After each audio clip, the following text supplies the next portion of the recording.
Hello everyone and welcome to the stream. You are live with Endeavor Gaming. Tonight we are back on this very fine Thursday evening with a all new lore blog to read, dissect, and come up with some new theories about. So without further ado, let's just go on ahead and get into it.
Here we are, back in Star Trek Online. It is great to see everybody on this very, very fine Thursday evening, or as I like to call it, Friday Eve, the second best day of the week because it is the day before the best day of the week, Friday.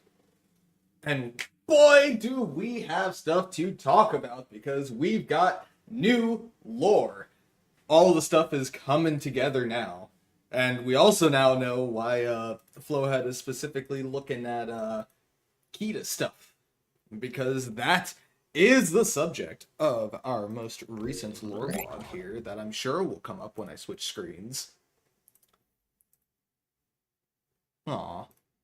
There we go. There it is. So, we've got a whole new lore blog. Kings and Queens, Hand on Heart. And you are right, Alpha. I am not Kita-ing. Oh boy, it's going to be a night of this, isn't it? Maccabi, what are things like in the future? Do they still have sandwiches there? Yeah, massive shout out to, I believe it was Gokon who did the art on this one, which is awesome. Or how on earth could you say that? The only person that would say that is Trank.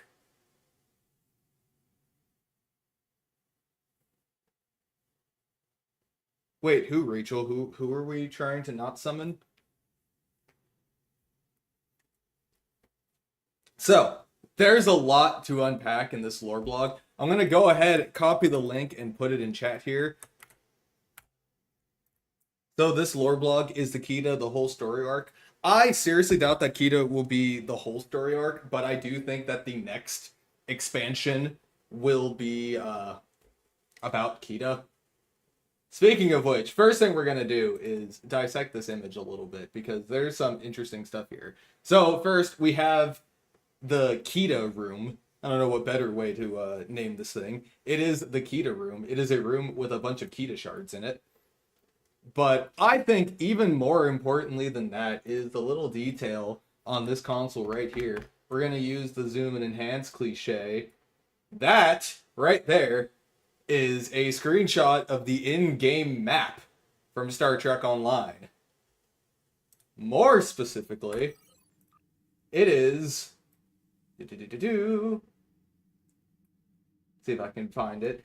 Because of course, now that I'm distinctly looking for it, I can't actually find what I was looking for.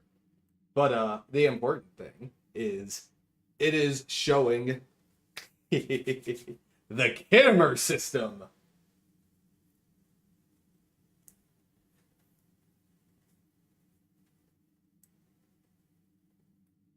believe it's this right here, if I've got that lined up moderately-ish correctly.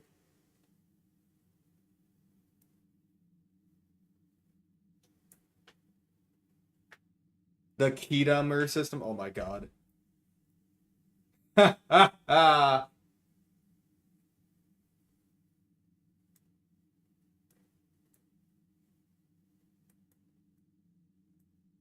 Of course, I was looking at the wrong thing. It's down here.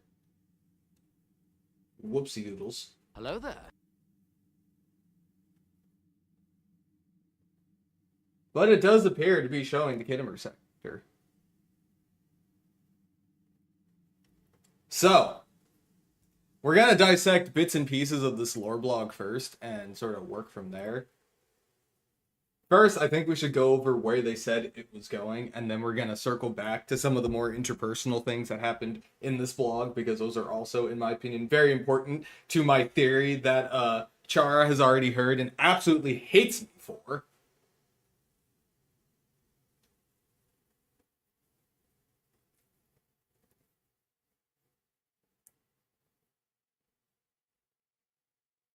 So, the shard traveled from the Bastion, presumably through the Dyson Sphere, and made its way into our universe.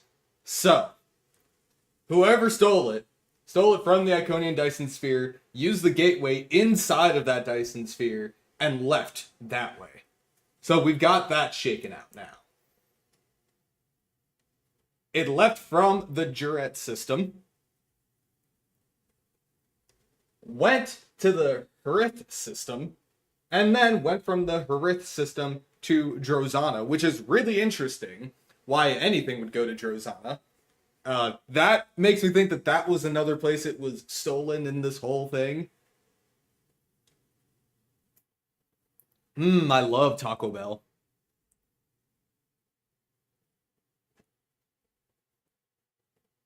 But, Char, I do believe that somebody made a map at some point, right? And CyberX saying, nice to hear your stream. Just got done streaming STO to your other channel. Nice, nice. What were you streaming about? Welcome back, Charis. And yep, I'm paused here. We're not going to do anything quite yet.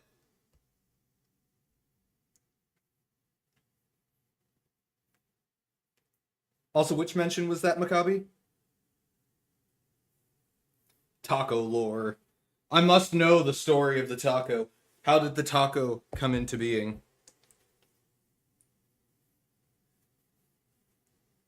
Of course I say that, and the first thing that comes to mind is taco fangs.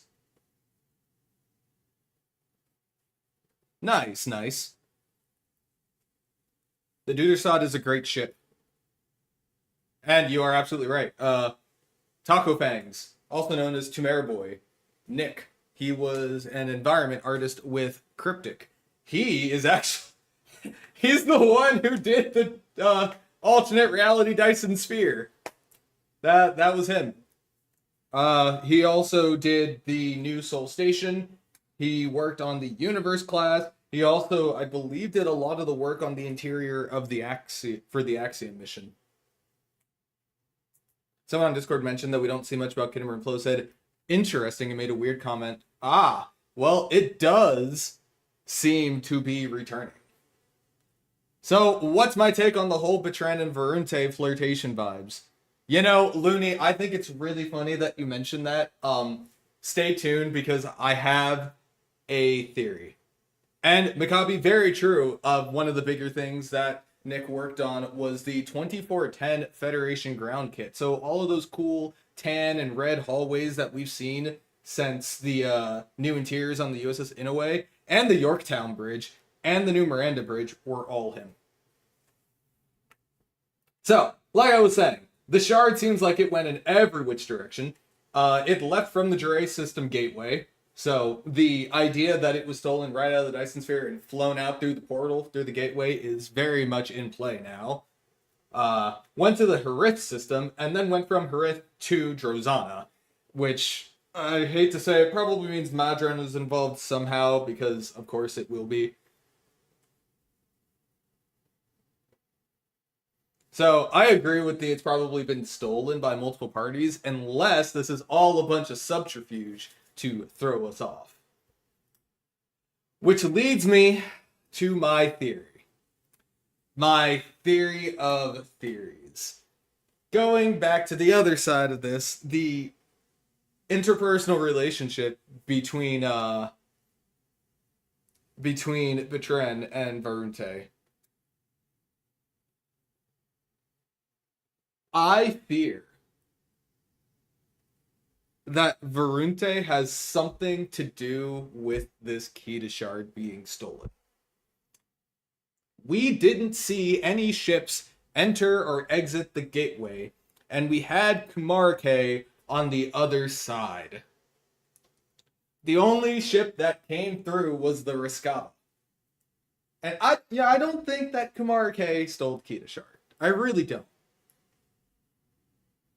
But something about what the Aetherians said in Axiom, that we would tear ourselves apart first, it has me feeling uneasy and most of all distrustful. I think that Varunte means well, and that she thinks that the key to Shard can somehow save them. But I think that there's a fair chance that she's the one that took it. And it hurt me to come to that conclusion. But that's my leading theory. I'll also talk about the fact that I suspected that the vault would have something to do with this.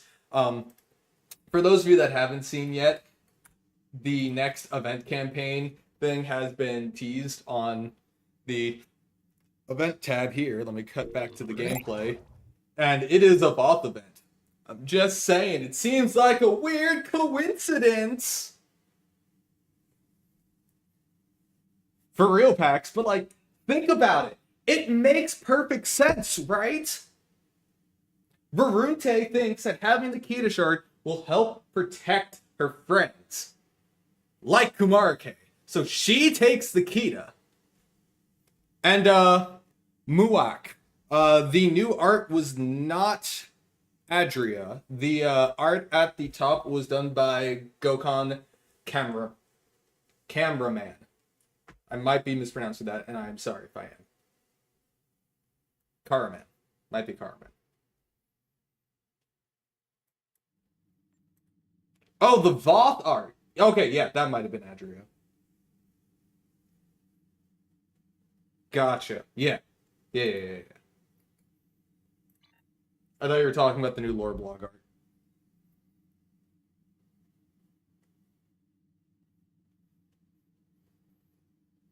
I don't know yet, but I want to know who has the Kita right now and what they're doing with it.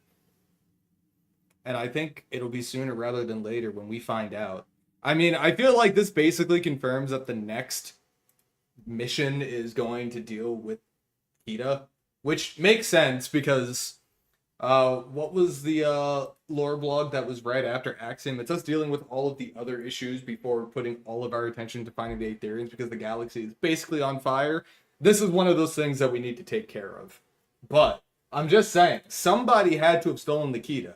And nobody came through the gateway except for us and the Raskava. The control board didn't make it out that way. Sela and the Enterprise F didn't come through. And the Iconians didn't steal their own Kita. That doesn't leave too many possibilities, right? But, with that said, it is time to turn it over to you guys. We need some theories. Let's get the minds cooking here. I don't think that it's the player character that stole the Kita. I don't know how that would work narratively. I wouldn't steal it. And it would be so cool if the event campaign were tying directly into the lore. For one thing, I do have to go ahead and say, Flo has been absolutely killing it with these lore blogs. The amount of world building that's come out has been insane. I only recently got my girlfriend into STO, and she read the lore blog and has been asking me for the past 3 days when the next mission comes out, now that she's completed all of the missions up until this point. Now she's upset because she's caught up, and now she has to wait like everybody else does. Looney says, it was the dog from Lower Decks. The Aetherians were created by the Iconians. They rebelled, they evolved, and they have a plan. I mean, the Aetherians weren't created by the Iconians. The Aetherians are the Iconians. They are quite literally just Iconians, with bits of Borg technology taken from them. But I would consider the Aetherians to be more primarily Iconian with Borg enhancements, more so than a 50-50 split. Let's see, I think they stole with good intentions. This will cause some drama before that part is revealed. That's exactly what I think. Harry Kim stole it as part of his plot to get promoted in all other universes. September. Charis, do you remember, though? The 21st night of September? Oh, I got you, not Night Forger. Sorry, I did not make that connection. I'm too busy thinking about Star Trek. I can't think about any other sci-fi franchise. Do you remember the 21st night of September? Oh.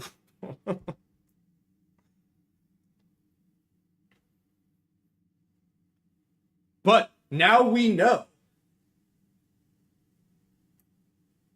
Also, hey Chara, do you think we should talk about the thing? The person that was speaking at Star Trek Las Vegas? You think we should talk about that? Because I don't think I've talked about that since Star Trek Las Vegas. Remember, the 21st night of September. So, at Star Trek Las Vegas, a certain Star Trek actor announced that they were recording lines for Star Trek Online. And actually, you know what? I feel like it would be important to pull up the blog on this. Let me go ahead and find the link to it. Luckily, we have a thread with all of them.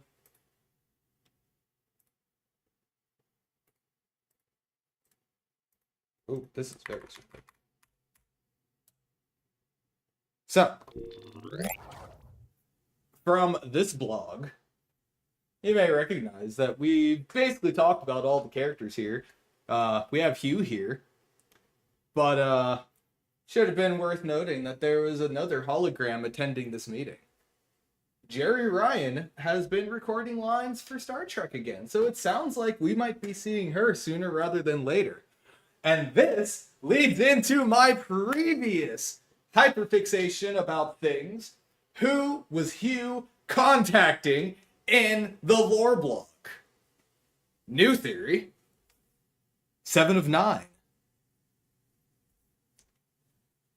Well, I mean, we know that she's showing up in the next thing and reprising her role. Hugh might have been reaching out to 7.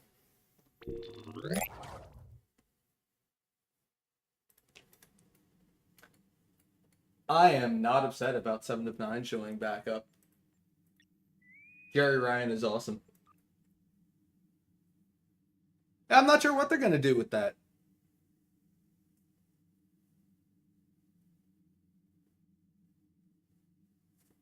It would be cool to see Captain 7, though I don't think that they're going to introduce the Enterprise G into STO anytime soon. Or at all. So they might not go that route. All I know is that we have had an absolutely stacked cast for the Kings and Queens arc. We got Dax, we got Sela and Tasha Yar, we got Hugh. Now we're getting 7. Like, oof. The Deca team is cooking. It could be Captain 7 of the USS Titan. That's certainly true. Ooh, what if they made it a Titan class? That would make myself very happy.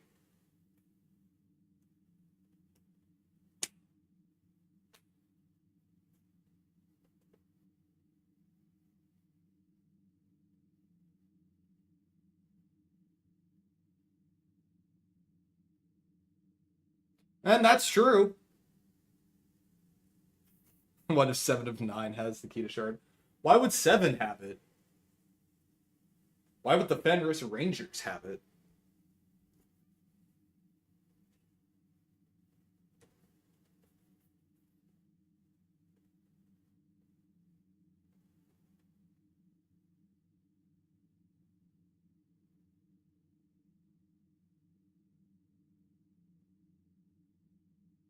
I mean, she could always show up in more than one mission.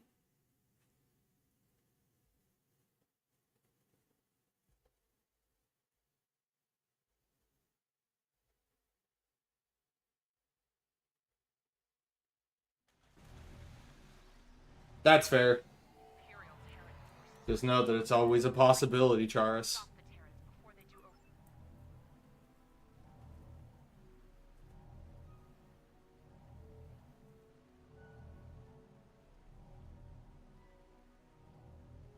You never know. You never know.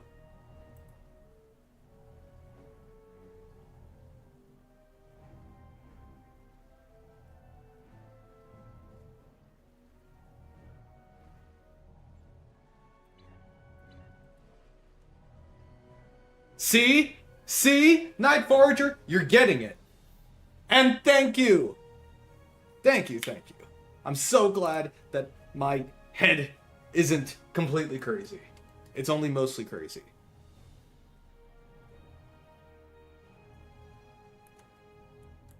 Oh. Because you're trying to find lore stuff and stuff.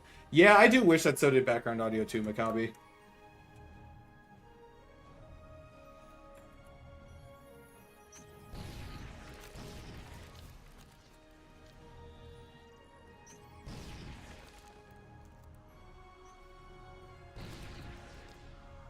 Alright, let's do this.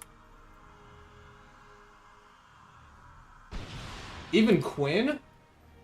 Quinn isn't sus.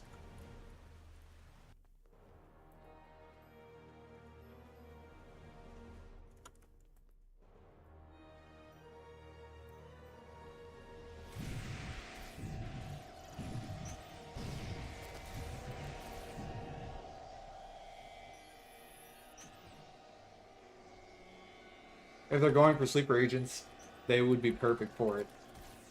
I mean, Quinn's already been a sleeper agent once during the Undine arc. We did that already.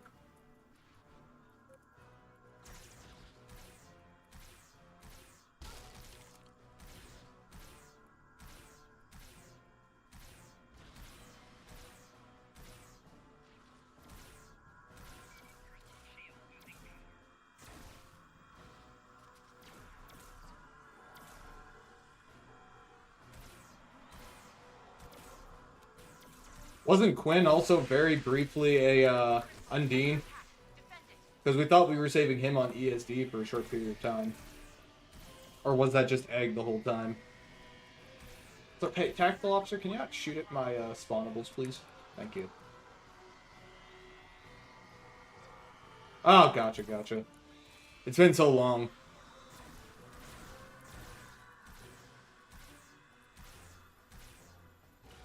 Ow.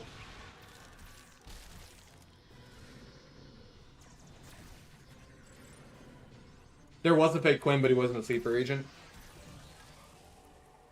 And fake Quinn only shows up for 20 seconds so that we can fight him. Gotcha. Who didn't we have trying to attack us in the Iconian War arc?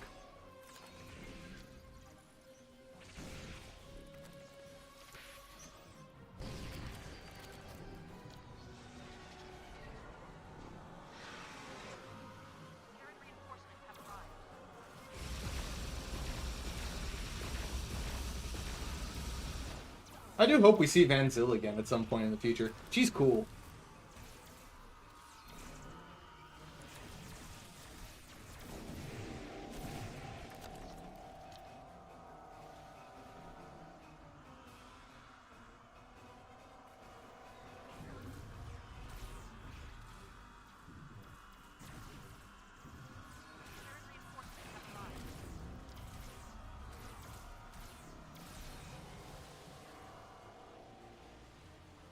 Bum bum bum bum bum bum bum bum bum bum.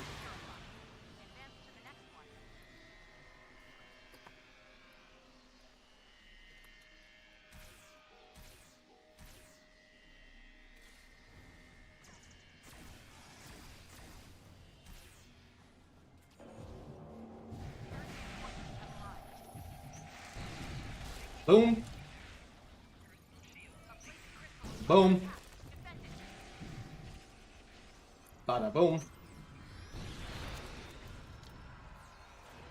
Oh, I have to do anti-proton damage on the ground? I didn't even notice that. Where's my staff? Try and get out of combat here for a second. Okay, this anti-proton damage space for ground done.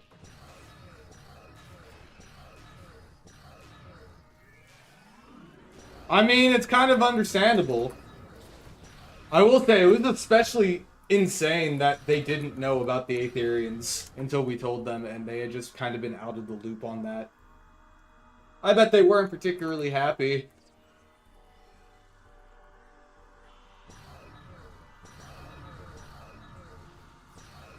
Especially after Grendat Vex sacrificed themselves. And it was all a sham. Mm-hmm. Exactly. It's absolutely devastating.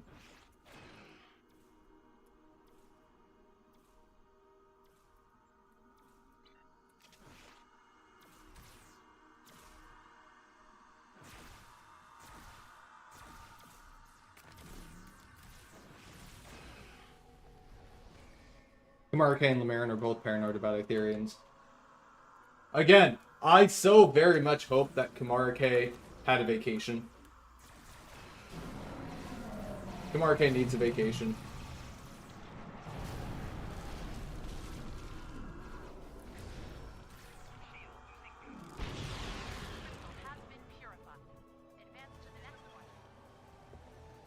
Very true, which is why it'll hurt even more if the trend. You know. Call me crazy, but Betren sounds a whole lot like betraying. Just gonna put that little nugget of information out there for everybody. I don't know about that. We all know what happens to characters when they go on vacation. Fair.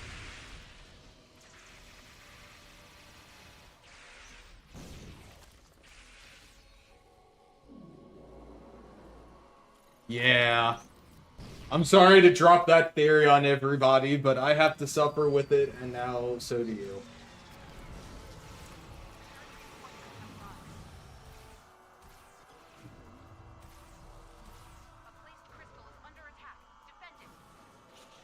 What if Betren is secretly working with Varunte to smuggle the Kita off of the Iconian Dyson sphere? But if I end up being right, what will you do then, Charis? Crazy? I was crazy once. They put me in a room. A rubber room with rats.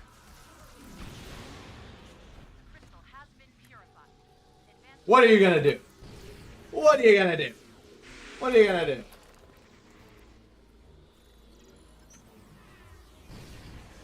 I will break out of the mountain. No mountain can hold me.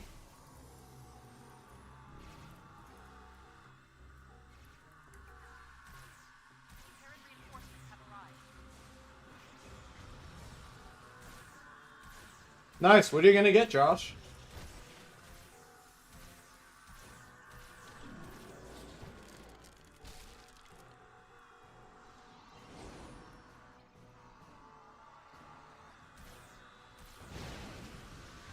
Joke's on you. Poles was one of my favorite books as a kid. And the movie was pretty cool, too.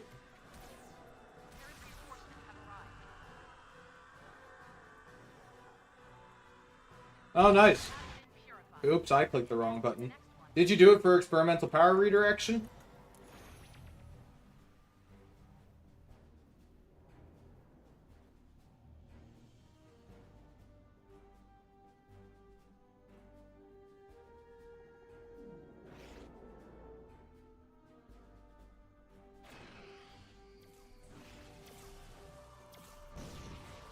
Yeah, I know what you're thinking.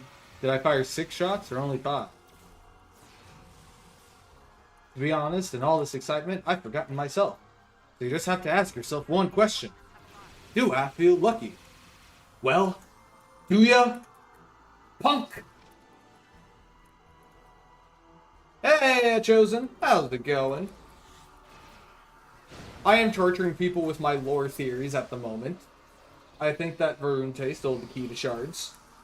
And I think Betren helped her. Also, that's a Terran Hydrate.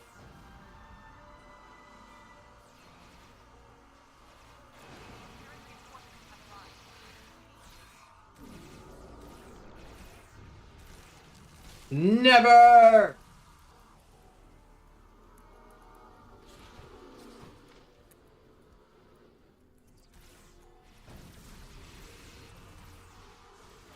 The exact same as normal Hydrate.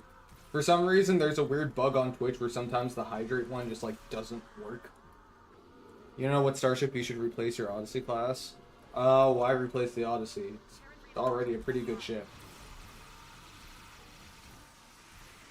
It's also, you know, modern era, so doesn't leave you a whole lot of options. You can replace it with a Yorktown. You can replace it with a Lexington. You can replace it with a Pollux.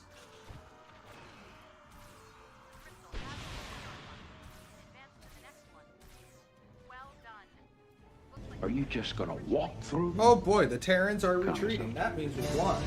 But we also had fun. I will find my own way back, because I already am back. Haha. Well, yeah, that's not that long. Plus, again, there's the Yorktown, which is 2 years old at this point. Barely. Wherever you go, there you are. It is funny how many stickers on the 2410 interior kit that is written on.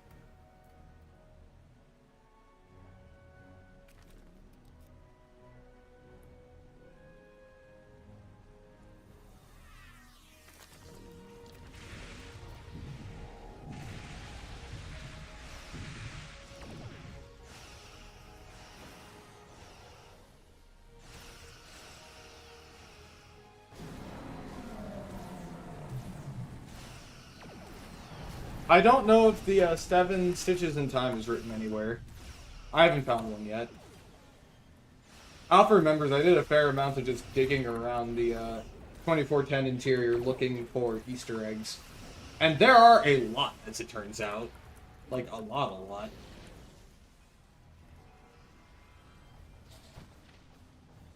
Seven of Nine Stitches in Time.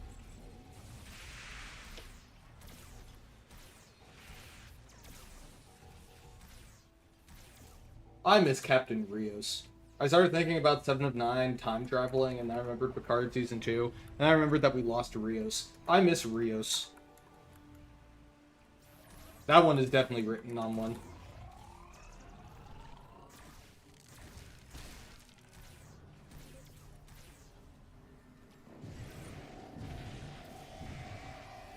Live long and prosper. Live long, prosper. Ba-bow, bow, bow, bow, bow, bow, bow, bow.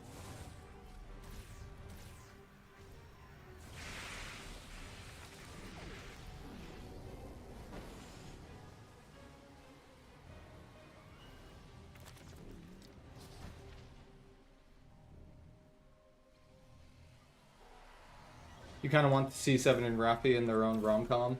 Seven of Mine. I love it. Someone get Paramount on the phone.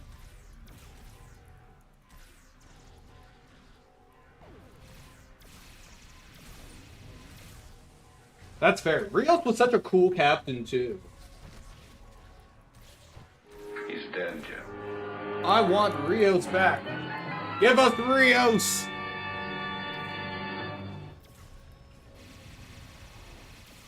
The line has to be drawn here. This far and no further.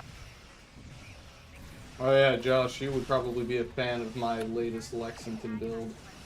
I decided to build it into a fire at will thing. Now it does 1,000,000 DPS because I fed it Borg ships.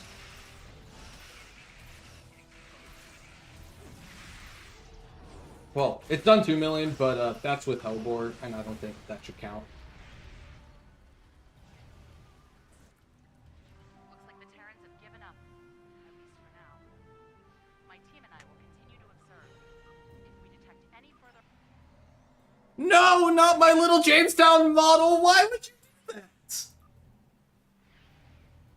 How could you break my little Jamestown model? It didn't do anything wrong. How dare you? Good luck. I mean, I think it's a pretty fine ship. It's not my favorite, but definitely not at the bottom of my list either.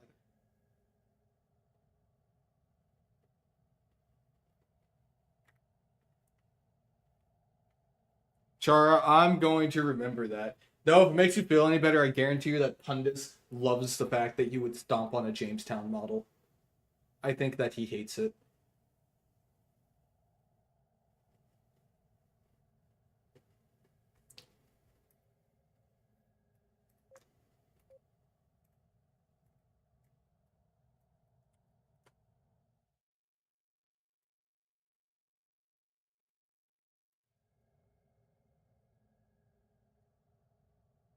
If we ever get it being the key there.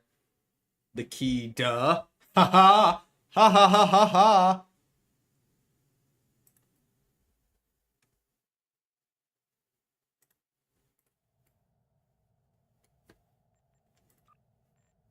Quick question. And how many episodes should it be until your STO character gets promoted? This is going lore-wise, if you were wondering. Well, that's an interesting question. So, I can see becoming a captain post-Iconian War, given that most of the captains, as well as the most of everybody, was dead.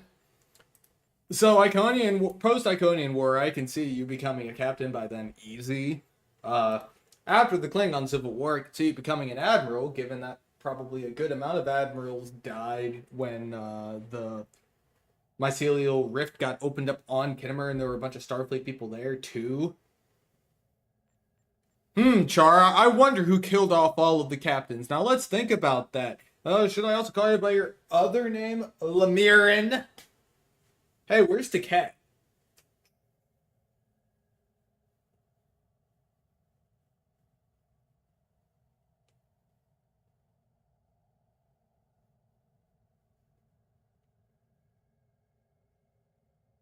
And which thing was the pun?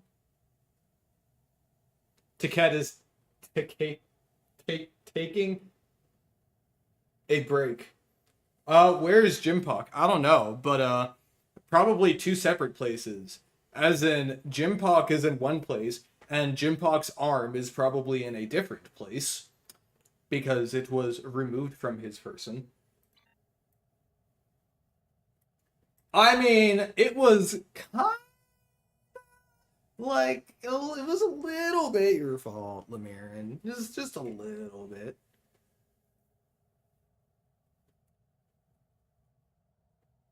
He's dead, Jim Puck. So, like, I don't blame you for all of them. I certainly blame you for, like, a fair amount, you know? Also, Rachel, I'll bring it on the next TFO that we do. Oh, I'm sorry. I always get mixed up, you know, the dismemberments. Jim Puck just lost his hand. And Taket lost her whole arm.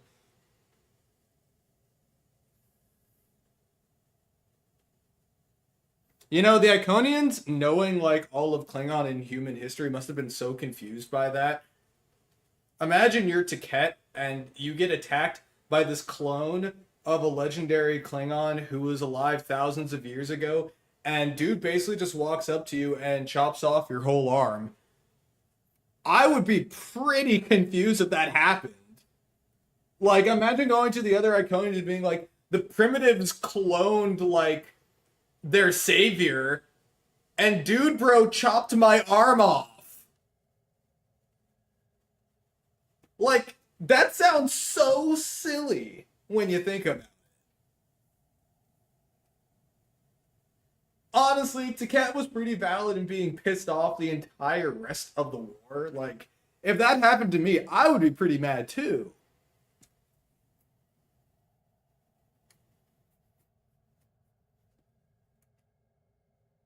Oh, absolutely. Well deserved, too. Also, oh, Maccabi, we were about to go. But let me know when you're back, Maccabi, and we'll go into our next thing. 200,000 years of preparation, and they got beaten by the Primitives with swords.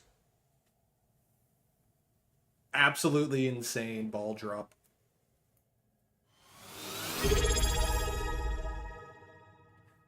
They dropped the ball and lost the war.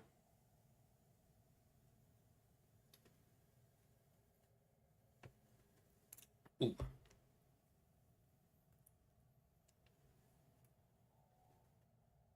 Absolutely tragic.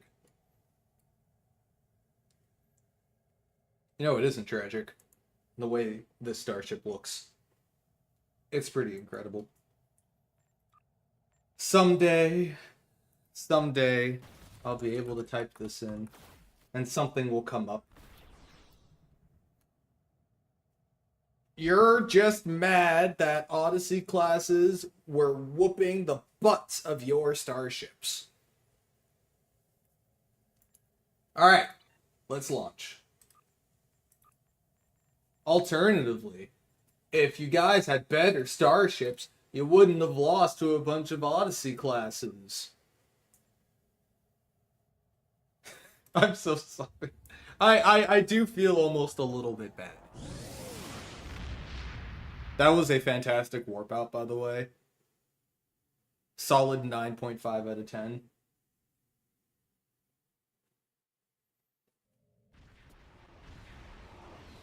Well, the Odyssey is 97,000, so anything higher than that, basically.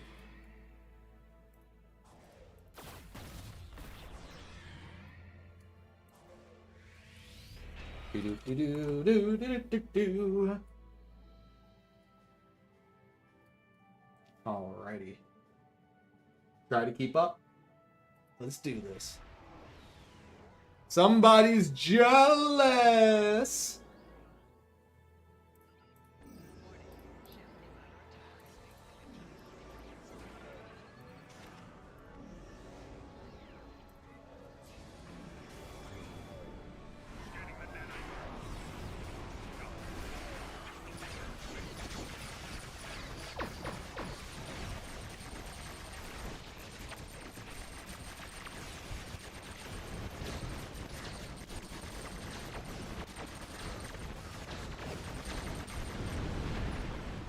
Boom.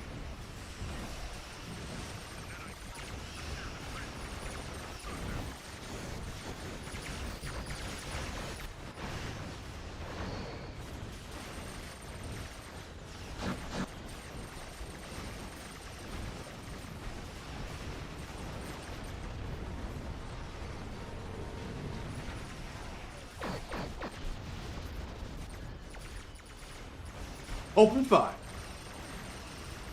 Hi, Flo. Welcome in, welcome in. We were coming up with all kinds of theories, and I have a crazy one.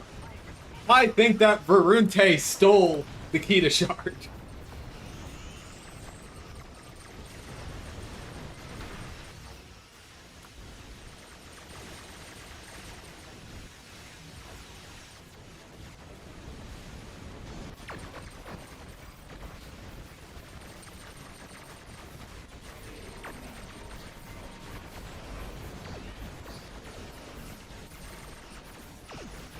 You make a good point, Flo.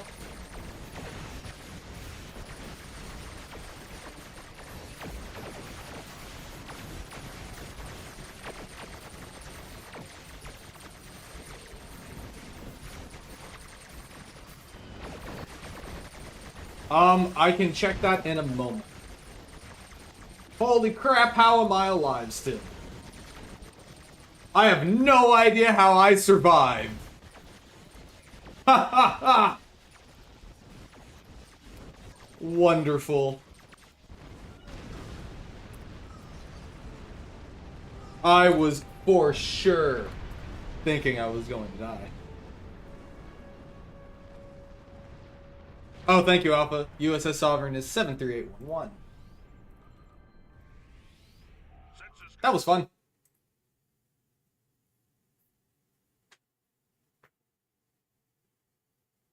Also, it seems so strange, all of the places that this key to Shard was going. And more importantly, why is it going to Kittimer?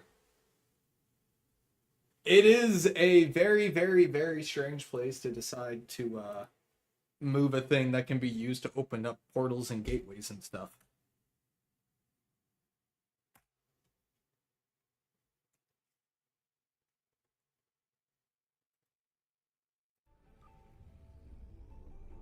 Also, I mentioned it earlier, but massive, massive kudos. That lore blog was incredible, and I loved it.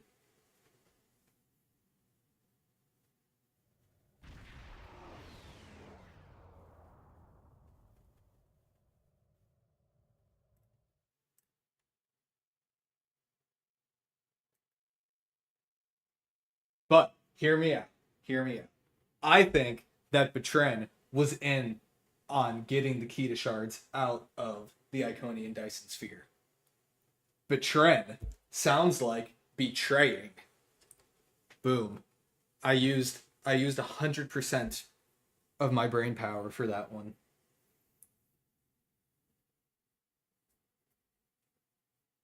It's the only logical conclusion.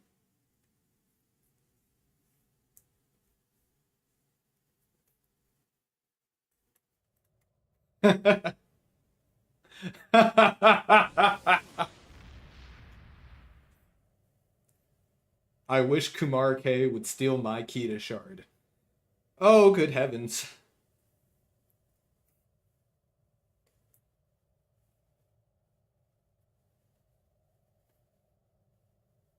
Varunte, Runte, run, run away, ran away, fled, fleeing, rogue mercenary.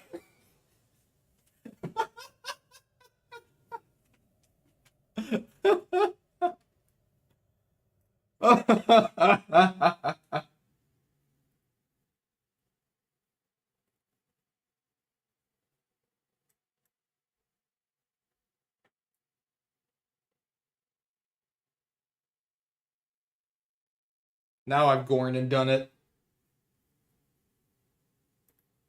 Okay, but just hear me out here. This last line from Kumarake. Kumarake? Marke? Mark? Mark? Who is Mark? Oh, hi, Mark. Everything will be all right. What's going on? What is the plan? I have to know.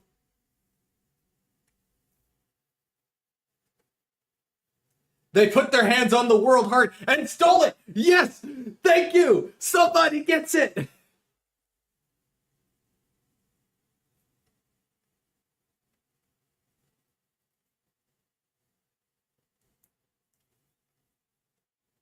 You're getting it.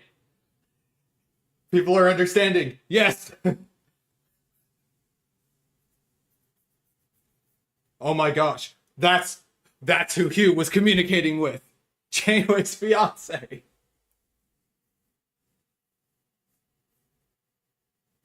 It's all connected.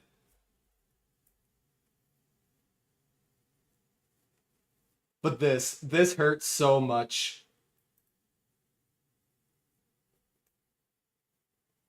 What do you know of the Aetherian biological composition? That must have really hurt to tell them.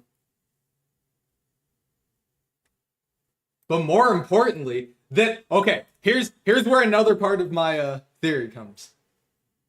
I would love to be the first person to speak Lucari on stream. Oh yeah, hang on, where is it? Canaviri. E Eteriani. Lo Niorime Cesare. I am sure I butchered so much of that pronunciation. But I gave it a shot.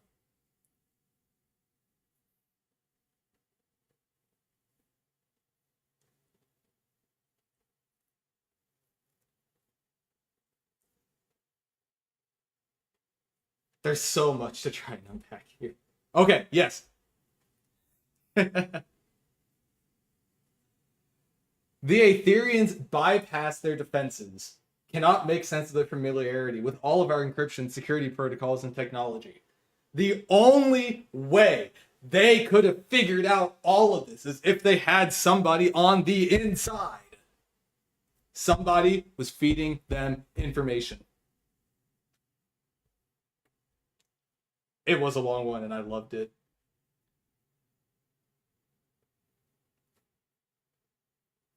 This is the galaxy tearing itself apart. Imagine if everyone's already gone and we're the only ones left. That would be crazy. Oh my gosh. Okay, Alpha, hear me out for a second. Imagine, at the end of this arc, we think that everything's fine. It fades to black, and then it fades back to Soul Station, getting infected by Chimeran protomatter. To be continued. Bum, bum, bum!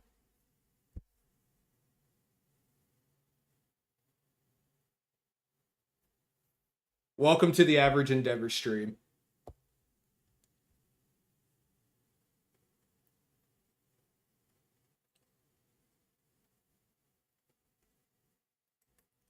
But sir, they have to have somebody on the inside. I mean, how were the Aetherians just able to brute force hack their way through all of the Iconian Alliance's, strongest defenses, basically? Even with preparation, you don't just do that. What if we're still in the holodeck from the tutorial where Elisa Flores makes us take the phaser test? None of this has been real. It was all a dream. Speculation is part of the game if you want to read some lore. That's the day you'll go to sickbay and get diagnosed with Kita Nesta. Oh my god. Oh no.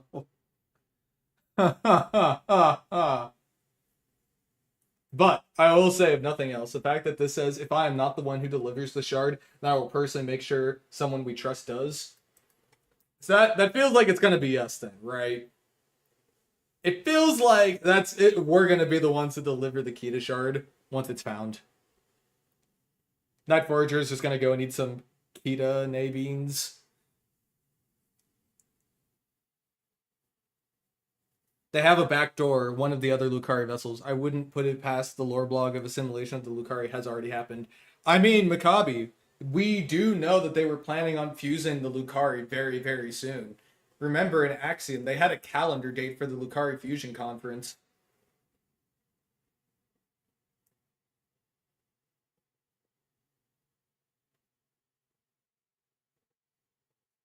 Are you sure you wouldn't just get lost in Betrend's 6 eyes? Woodfold immediately. Flo says, I'm sure that was just a seminar. Uh-huh. Uh-huh. I mean, I also got invited to one too. They said that there was going to be food. And Jamestown's. I will absolutely be there. The Aetherians are using the Lucaria as a proxy, but haven't 100% fused them. But they've been assimilated, or several of them have. Yes, that's what I think. I think that somehow they are manipulating the Lucari. I don't think that Varunte thinks that they're doing anything wrong, but I think that she took the Kita shard, and the Aetherians are going to end up stealing it from them.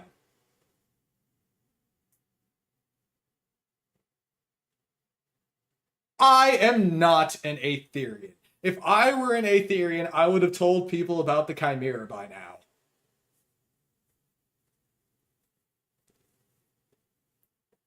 Speaking of which, I wonder how the Chimera fit into all of this. Because, you know, they're still out there, I don't know what you want to call it, assimilating still. So true, Night Forager. Oh, hey, there... Oh, hey, what is that ship name you got there?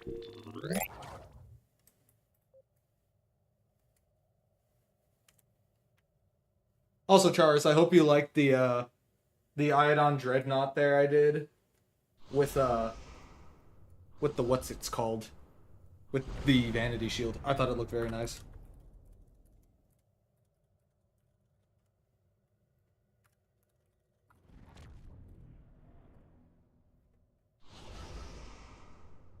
Hi, Looney.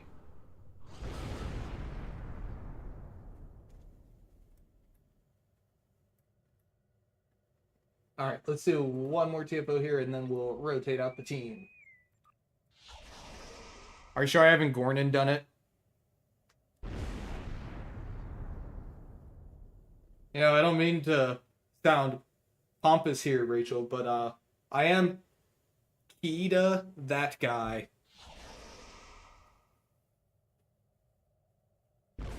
We tried shooting it once. It had no effect. Not because you had missed 100% of the shots. You still wonder how Empress Lita and Marshal Janeway seeing the cutscene at the very end of the Kingdom arc with the board can fit into all this. I don't think they did. I think it was more so just showing that, like, the Mirror Board were actively a thing. But keep in mind that the previous king of the Mirror Borg had been taken out by Janeway.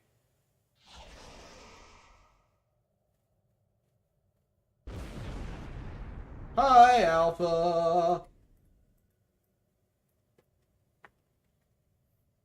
Also, wow, I'm glowing purple. Purple, purple, purple. That bloom, oh my god! I have never played Warframe, so I have no frame of reference for what that means. Purple. Purple rain. Purple rain.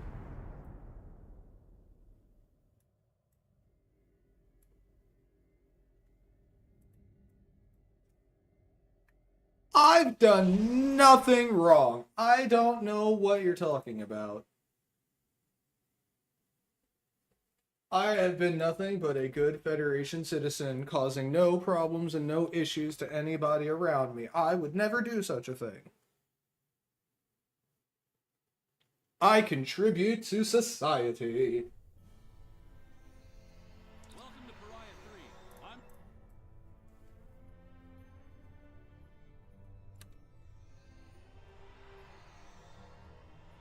Somehow I don't doubt that. I mean, I imagine that Harry Kim was on Voyager, and most of Voyager got assimilated. Very nice, very nice. Soon enough, you'll be at 1250 and you'll get that Vanity Shield.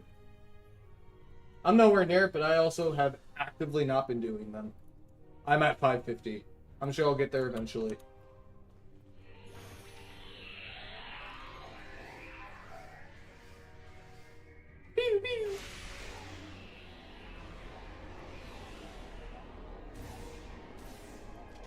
I'm switching.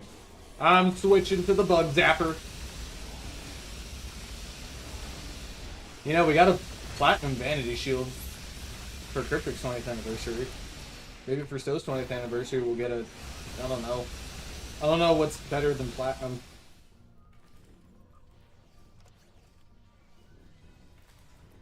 I don't know precious metals. Wow, I really need to do some inventory management.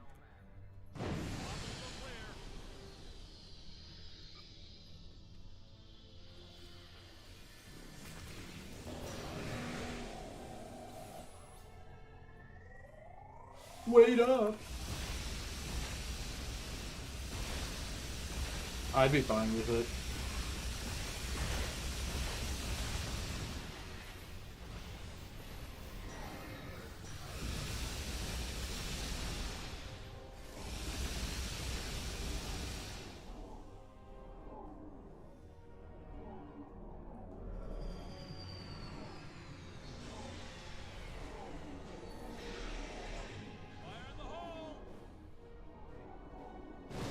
Ooh, what kind of ice cream?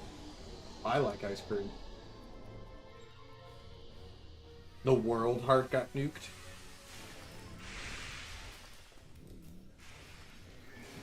Ooh, strawberry.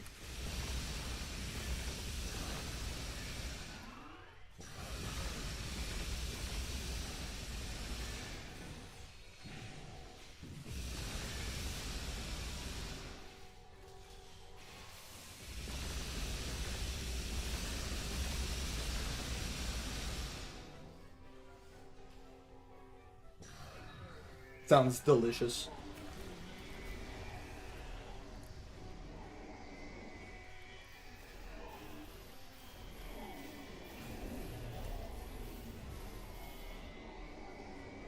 How'd you get up there, buddy? Oh, there you go.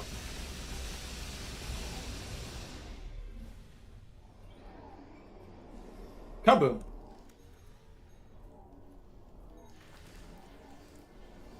But oh my goodness. I think if nothing else, the major takeaway from this lore blog should be the amount of, you know, actual character development happened. I've never been so invested in a character. Like, Kumarike and Varunte, I am very much rooting for both of them. I still think that Varunte is the one that stole the key to Shard. But, if anything happens to her, I will be absolutely devastated for a very, very, very long time. I didn't say anything. Nothing at all.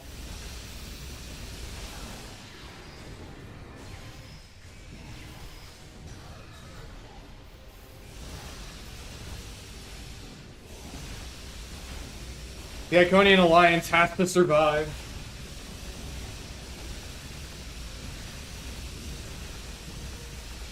People have been sus of Varunte since the onslaught. It's been fun to read people's different interpretations.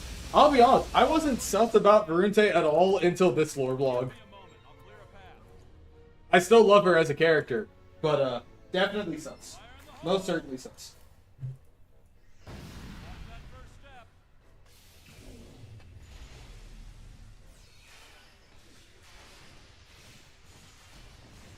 But everything on the internet is true. The internet told me.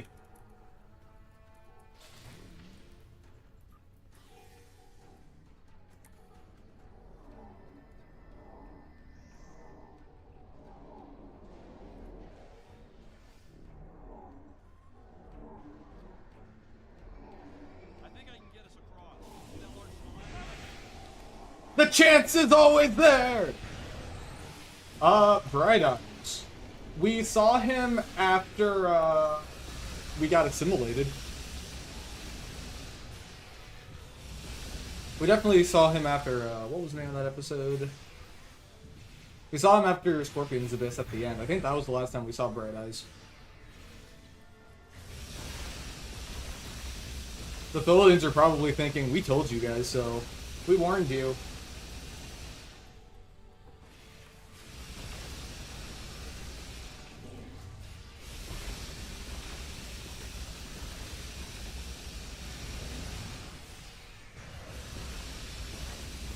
Oof.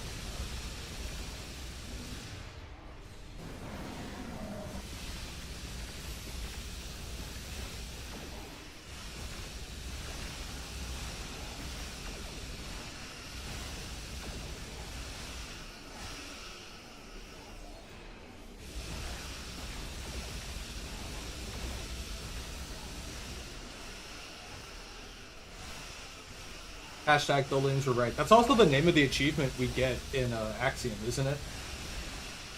When we find out the truth.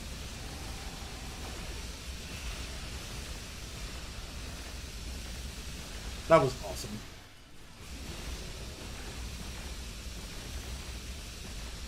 You know, I have another theory.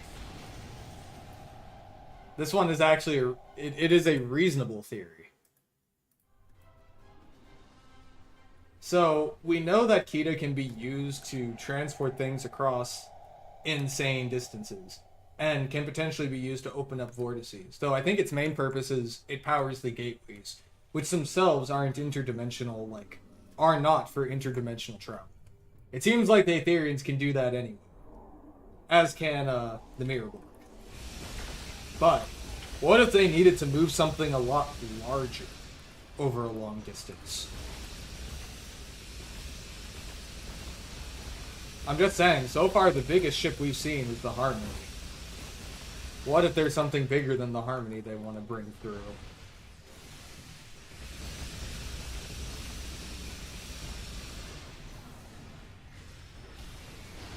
With the Kita shards, they would be able to open up a gateway big enough to move massive amounts of things. You know how a big part of the Aetherians' MO was being able to use gateways to bring their forces through? And the Dominion needed the wormhole to bring their forces in? The Aetherians might need something too. A Unicomplex or Unicomplex equivalent. Exactly, Night Forager. I mean, we've seen very few of their actual ships besides an Axiom. And it was a pretty small number there. I think that they might want to bring something big like a Dyson Sphere, yeah. We haven't really seen the bulk of their forces, but keep in mind that the Aetherians are, as far as we know, basically in control of at least their reality, and are capable of waging war to the scale that the Mirrorborg were already aware of them.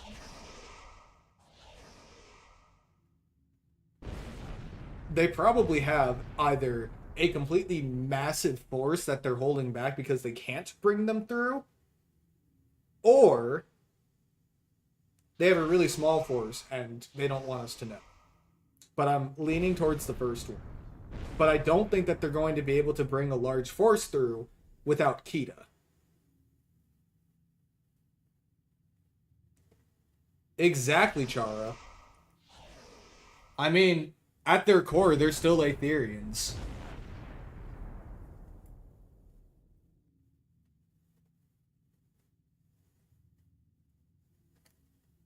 I mean, I look at it from the perspective of basically what the Iconians did to the Romulans.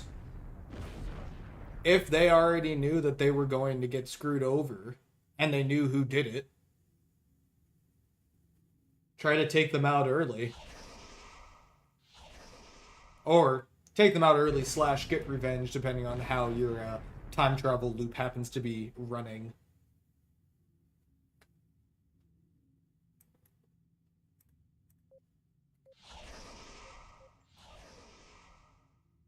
I just start over on the next one that we do here.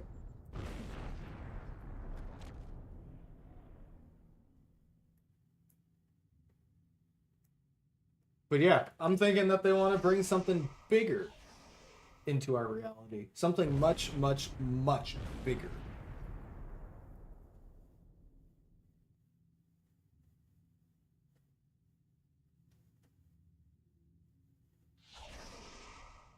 I have a theory. I have a theory. Hang on. I need to look for something real quick.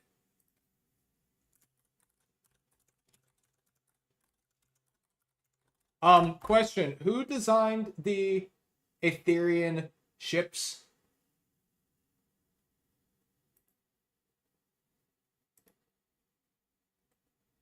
That was Hector? Okay. Thank you.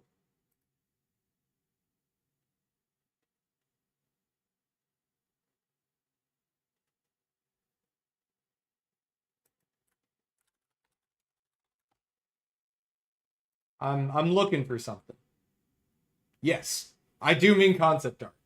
Hang on. I'm going somewhere with this. I promise I'm going somewhere. I gotta find it.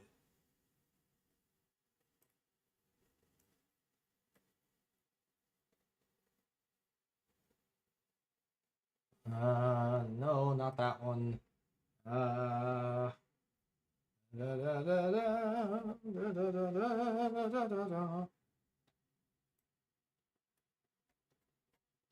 Yes, that is exactly what I'm looking for.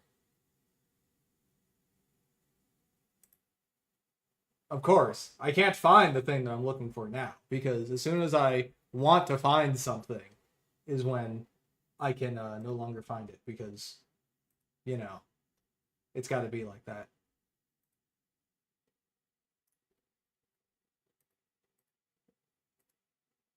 Where is it?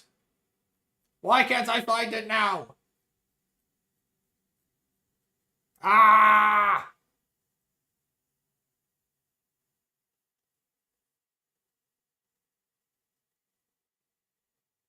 That sounds absolutely delicious, and I am jealous.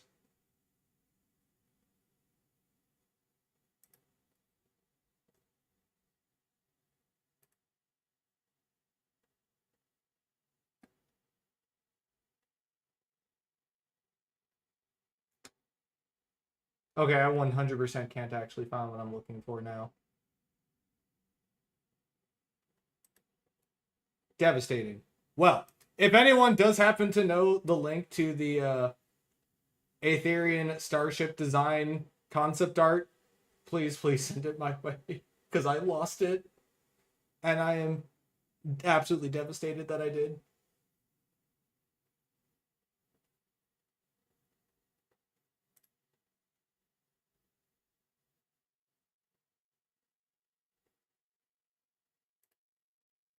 Absolutely devastating.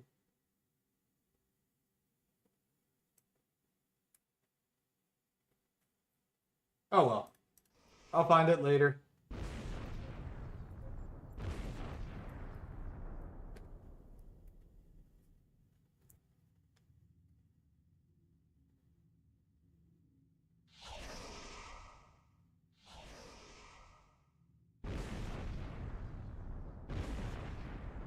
Yeah.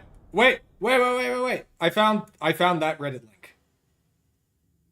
I found that Reddit link, the one that you were talking about. Hang on.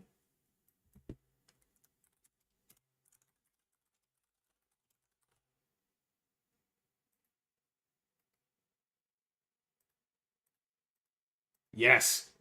That's exactly what I was looking for. This thing. Okay. Hear me out. What if this is an Aetherian Unimatrix?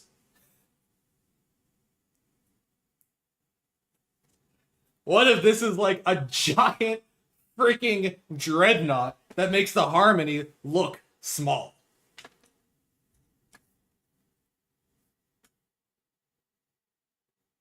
Exactly. It is shaped like a ship. You see, like, the line, it's moving this way. So this is the front of it, and this is the back of it. I think that this thing is an absolutely massive chonker of a starship. I think that it's the Aetherian equivalent to a Unimatrix.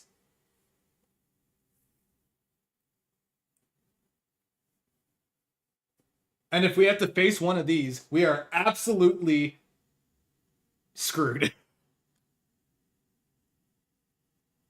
I mean, it would put it even bigger than an Iodon Dreadnought. I'm thinking the scale of, like, a Unimatrix, of, you know, the big Borg pickle. I think it's, like, that big.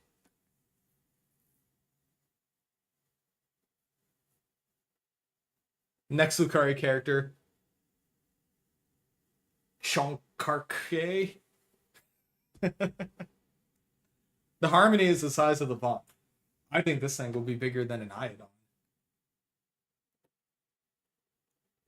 Unfortunately, it is basically impossible to parse the size of this thing, but I'm assuming massive.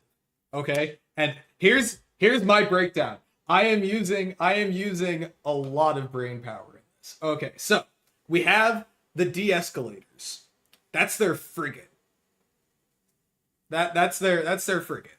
We have the Revelation, which is their cruiser, right? Then we have, let's see, what would be the next thing up? Their battle cruiser. We face those. It's the really long one, you know? The one that almost looks like two supremacies stacked on top of each other. And then we have the, I guess, normal dreadnought, which is the Harmony. And then this is like a juggernaut, which is even bigger. That's what I'm thinking.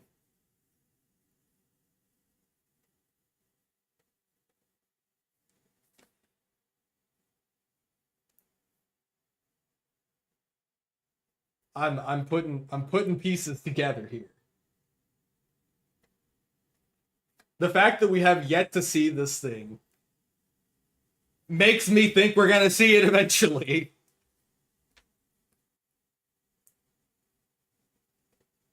But what do y'all think?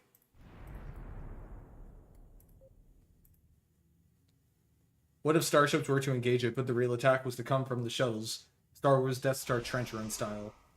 Imagine getting chased by that. I would, warp. Oh, right. They're messing with our warp. Right? But I still think we're gonna see this thing at some point. It all seems very convenient. I mean, no, because they did concept art for the Harmony around the same time, didn't they, Night Forager?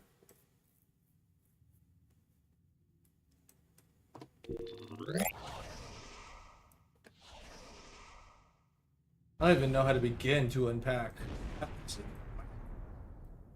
Alright, let's do another TFO.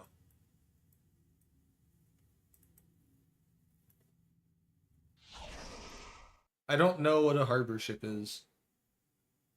Oh, wait, I totally know what that is. Honestly, that reminds me more of the Friendship than anything.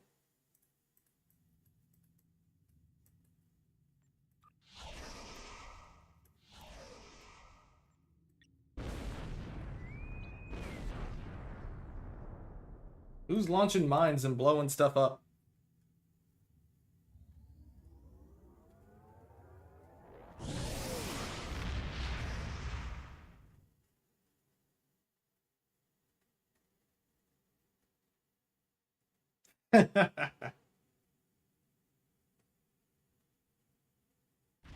Ooh, Starbase 1. Okay, hear me out. What if that thing is the size of Starbase 1?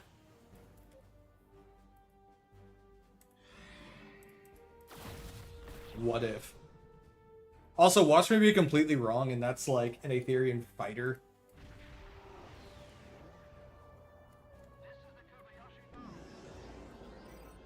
Here they come.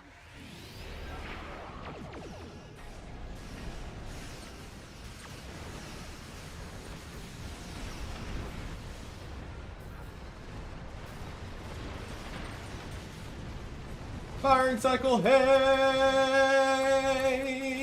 Stuff!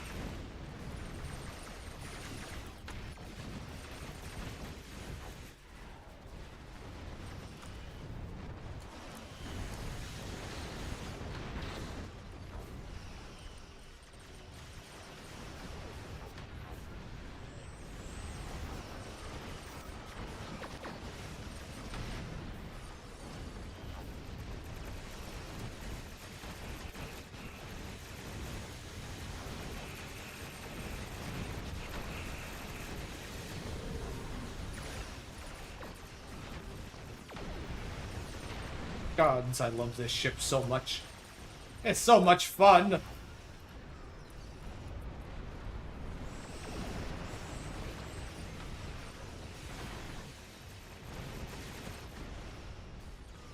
You want to fly the Iodon?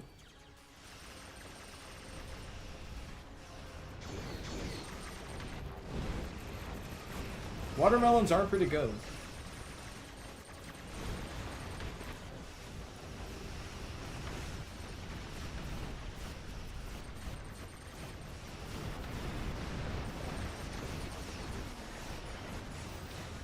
Oh.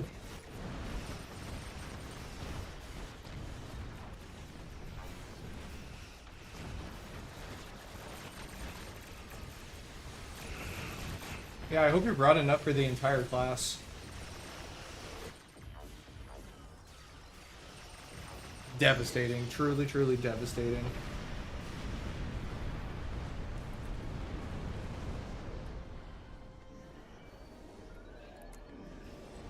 Alright. It wasn't that bad. I'm not the one who called you an Aetherian.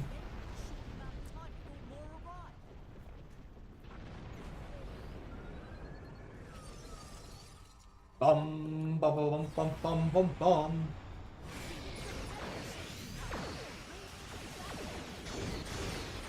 Raiders and battle cruisers.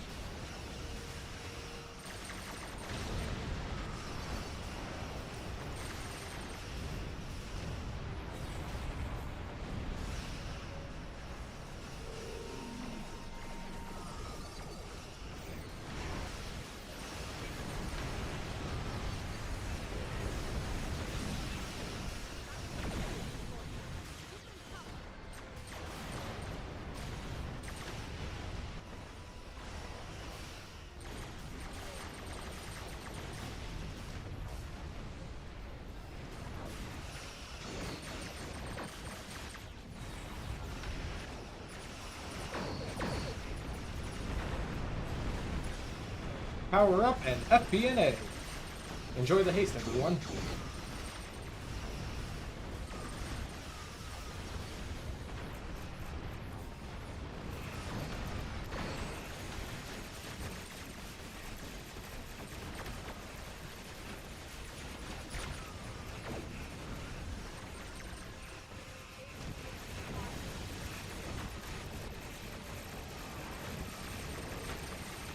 I mean, we basically are, except on a multiversal scale, which is insane.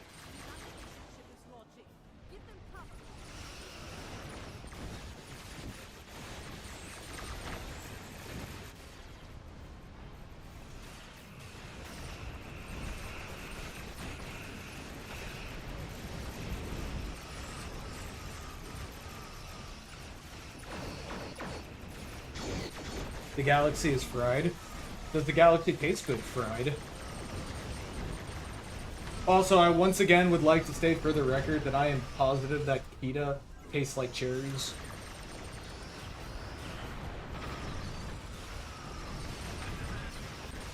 And I challenge anyone to prove me wrong.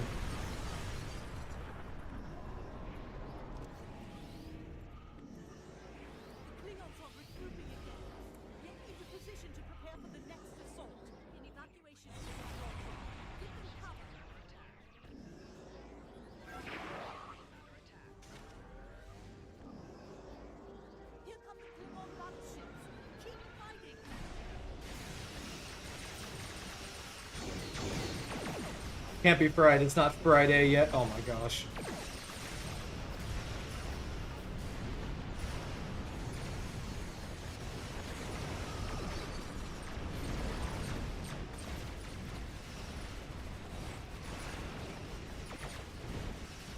Time to have some cinematic shots here.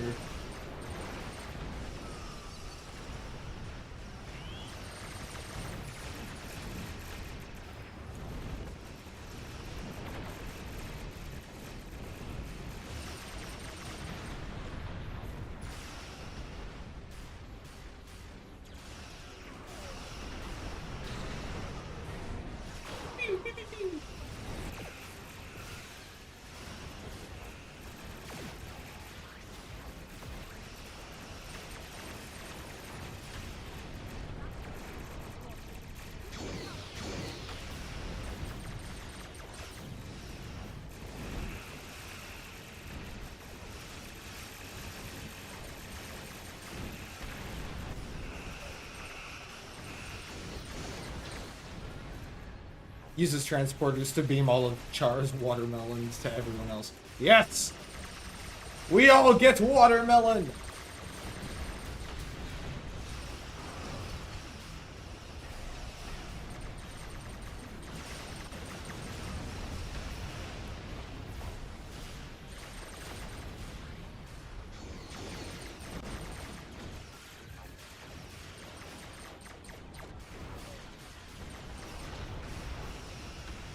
Where'd you get them from?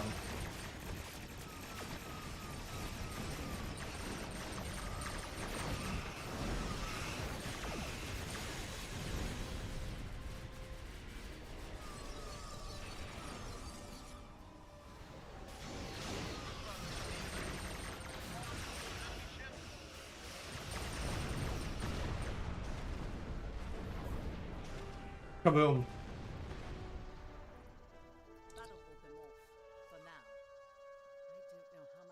Totally not a gateway. No, that would be crazy. You don't have gateway technology. Ha ha ha. The very idea. Ha ha ha.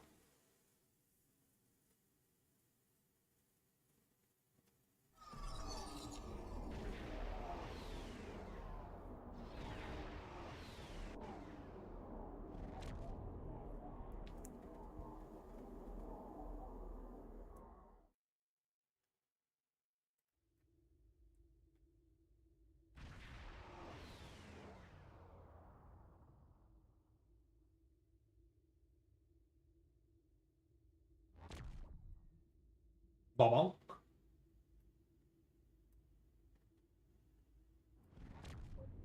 Bonk. You see on Iconia, there are watermelons. Do they also self-replicate like Kita does on Iconia?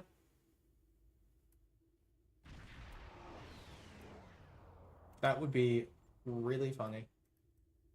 You have a secret farm of watermelons underground? Why?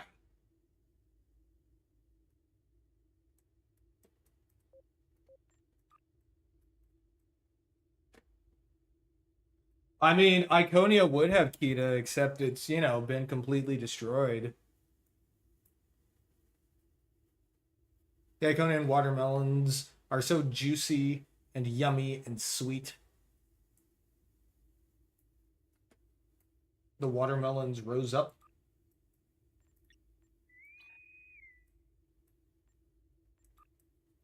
I was flying around in circles. Which is what? I think I was just blowing everything up in circles.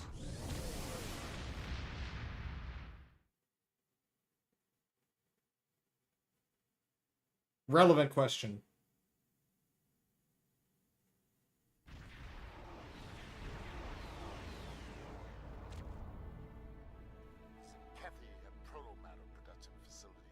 Oh no.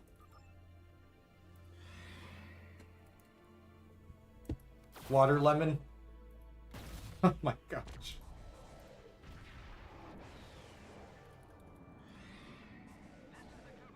Is that a thing?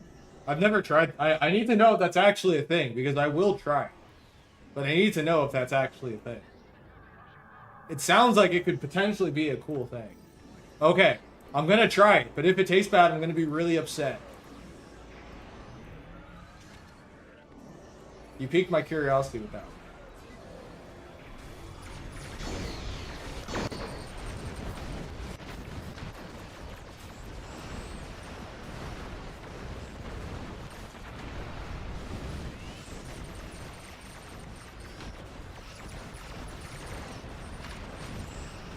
Alright, let's get some Kita Shard. I mean Hawking Particles.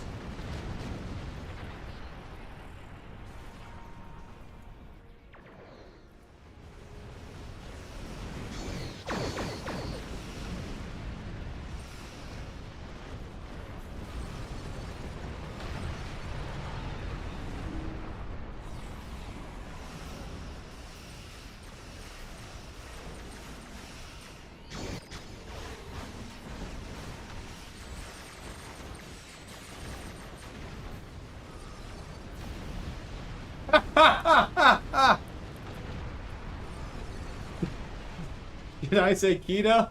I meant Jamestown.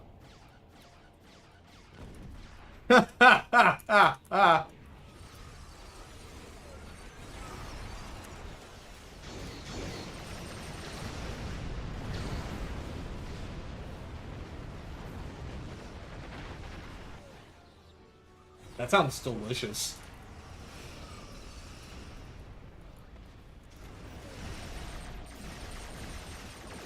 Woohoo!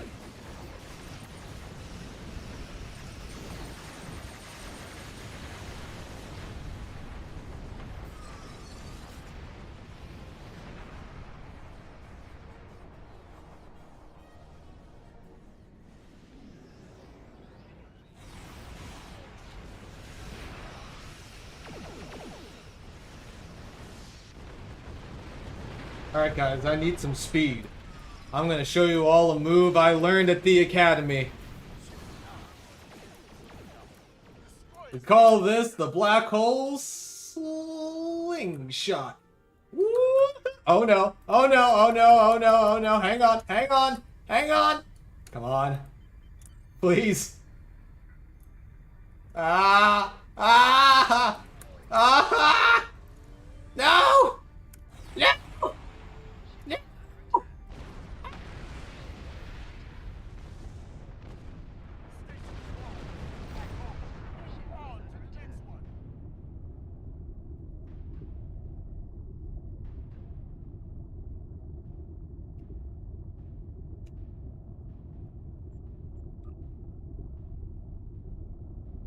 I think somebody should clip that.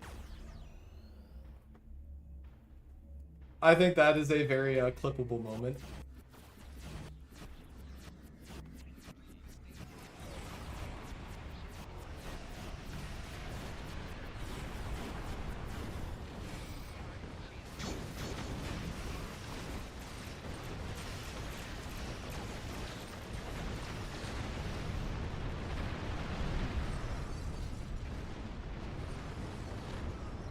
He's dead, James. Pound.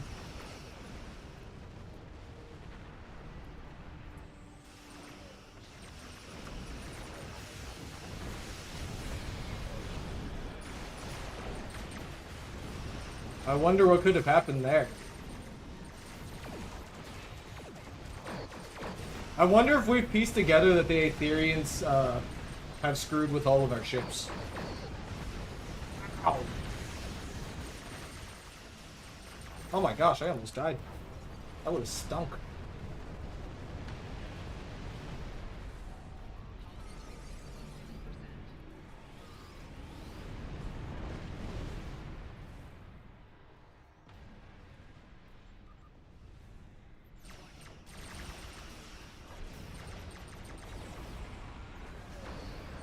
Oh no. Then it's really screwed.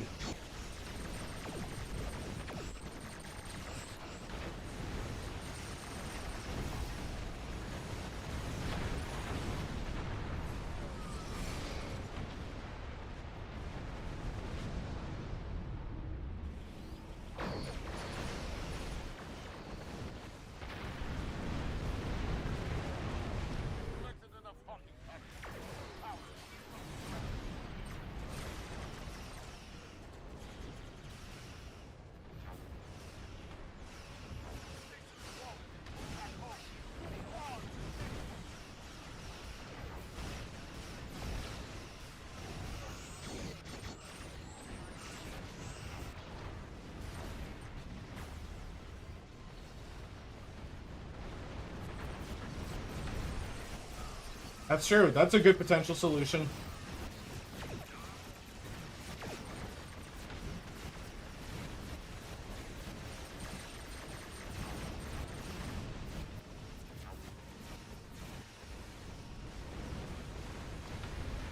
Wander Brando turned the Aetherian sabotage to our advantage, and that becomes a universal concert reward for completing the last mission arc.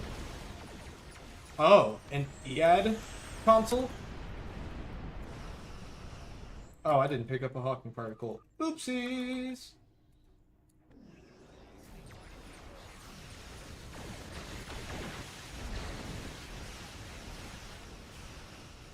There we go.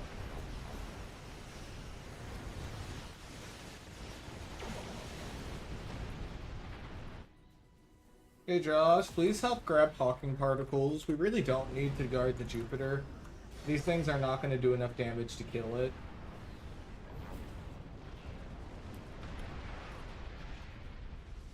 Thank you.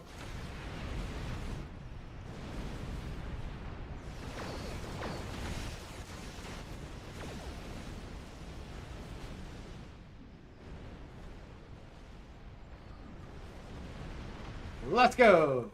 I'm in space! So much space! Gotta see it all. Woo! Woo! It's been a while since I played Portal 2.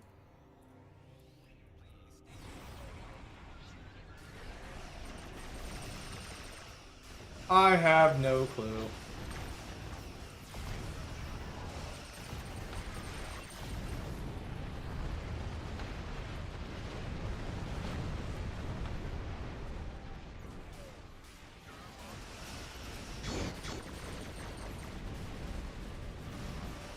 You know, you can have a golden Oberth once you hit Endeavor level 1250.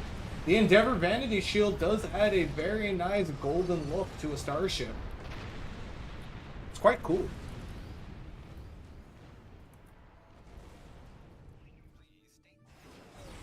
Mission's bugged? What mission is bugged?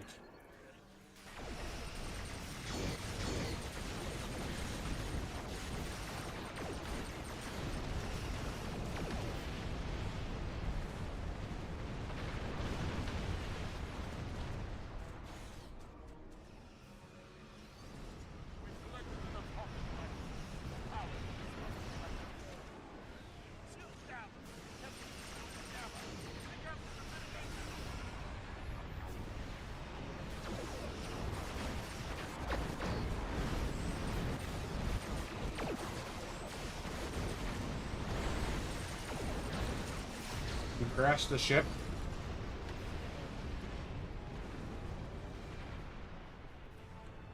Oh, that would stink. Oh, wait. Okay, we got it. Honestly, I could see that.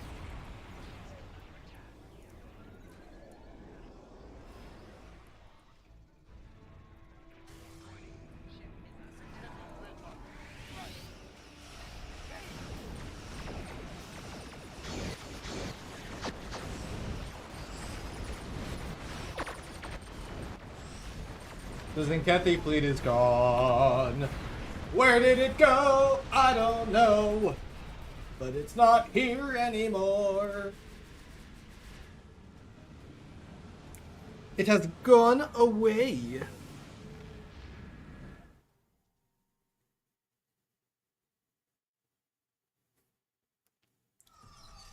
Honestly, Axiom messed all of us up. I know it messed me up. I never emotionally recovered.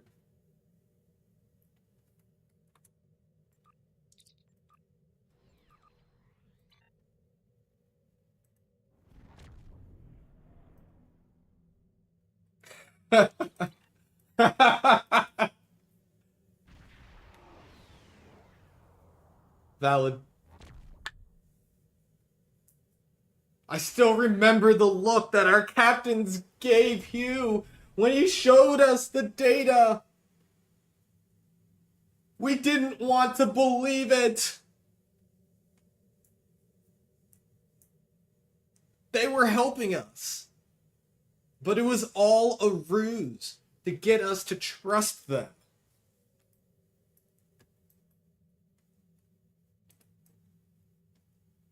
Do I even have the wheel pulled up? I don't. Hang on.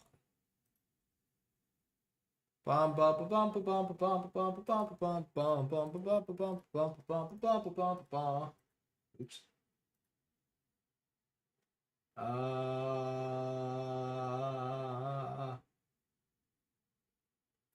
Where are my collections? Why do they keep moving things on the web browser?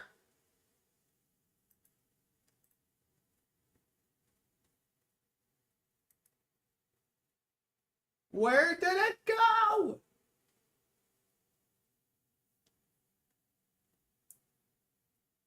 Darn you, Microsoft!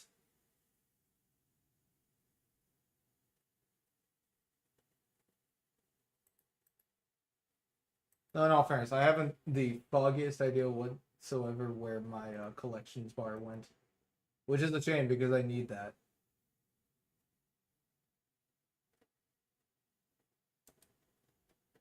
There it is. They just wanted to be edgy. Oh my god. Spinning. The best diplomat. Oh, the best diplomat. This. Honestly, one of the best things that's ever been added to the game is a search bar for the traits thing. You have no idea how happy it makes me. You know, it's fun because this trait actually would help me.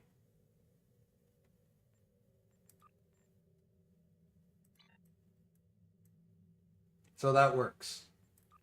I can work with this.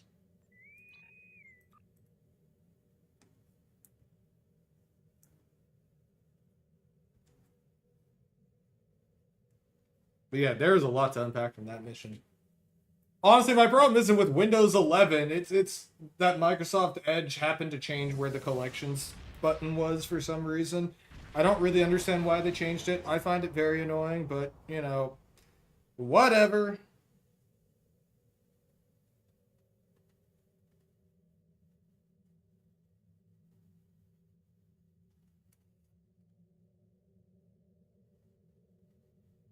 It just be like that sometimes, you know?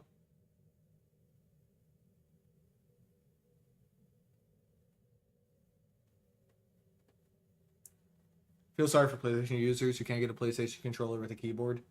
I remember when the PlayStation 3 had a keyboard attachment for it.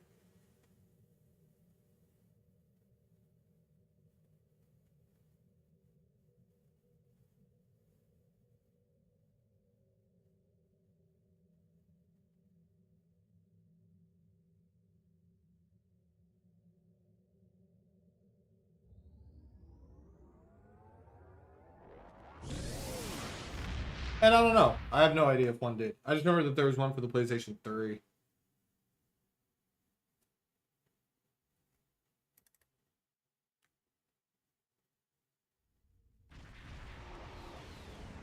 The edge of... Oh my god. Boo. Invasion of Kronos has begun, but we will not fall. Their ground troops use gateways to land and set up inhibitors to block our troops.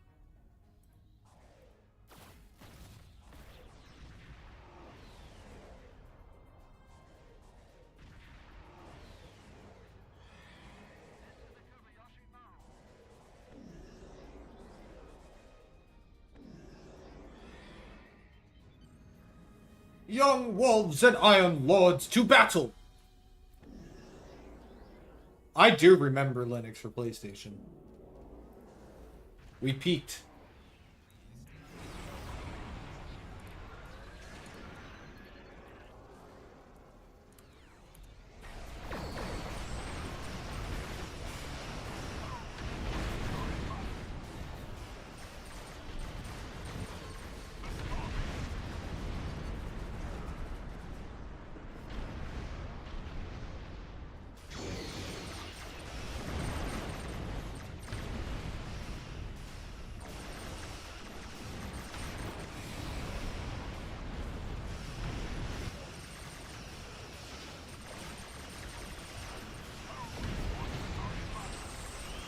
We're just on advanced.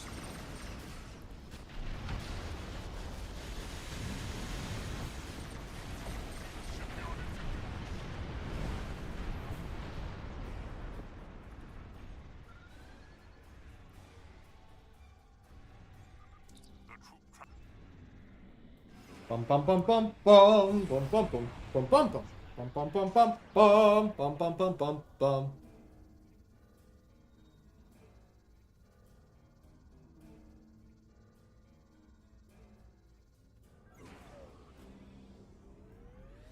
Shipyard troop transports are beginning their run to the planet.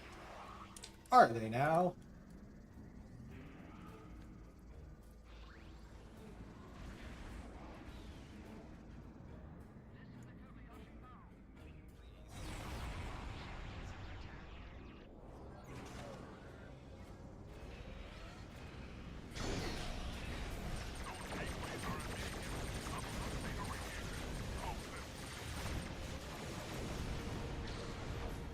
Data radiation.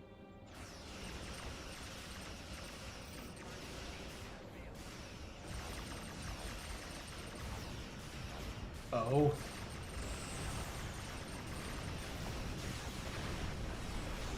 Ah! Do Iconians eat food?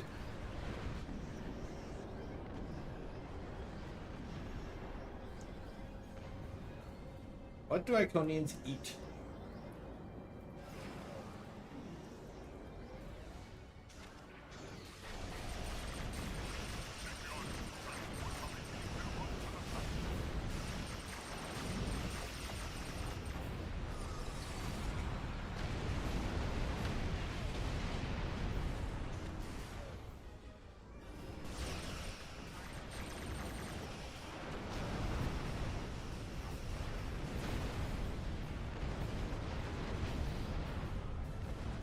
Oof.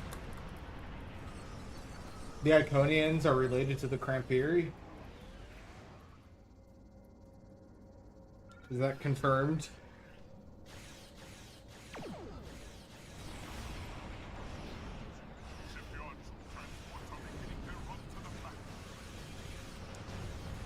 Hello.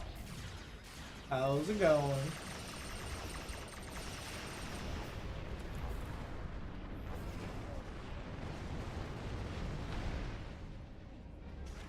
The Aetherians fused with the Fikiri? Well, that's terrifying.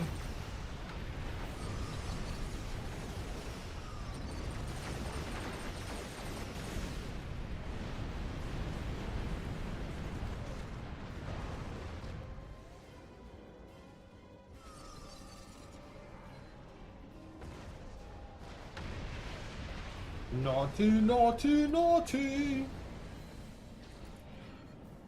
Oh, my poor Valor Fighters almost died because I had them fly through that radiation gateway. Whoopsie. I'm sure they're fine.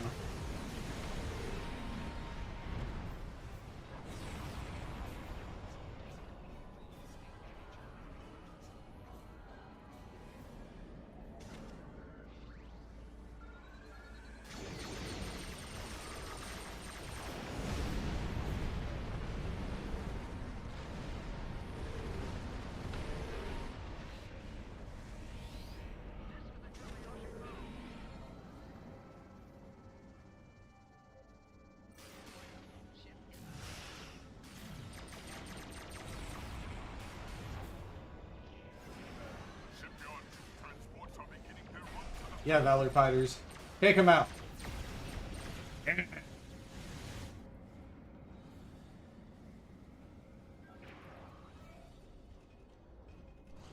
Wouldn't he be a good guy?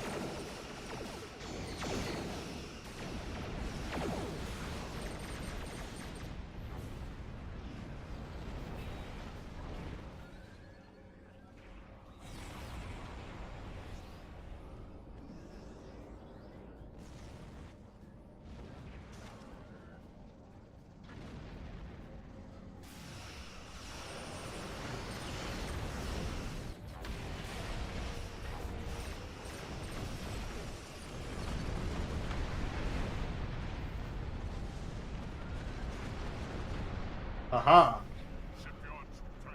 Ultimate logic. I've had nothing but absolutely fantastic takes all day. Charis will confirm that.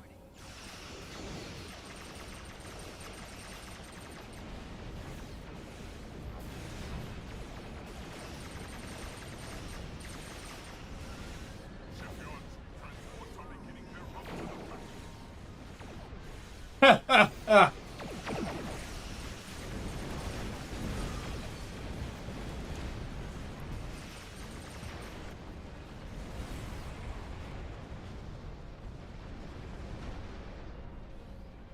One minute remaining.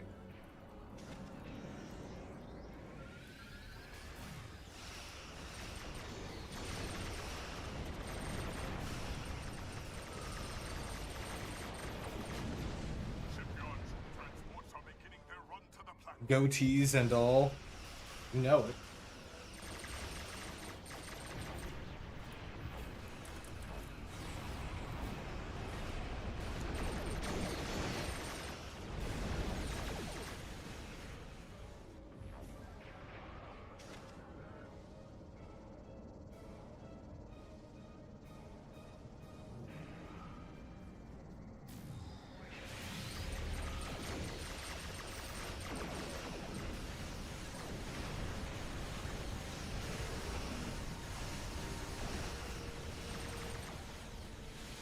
Time to bully the Dreadnought. I don't imagine it's going to survive for very long.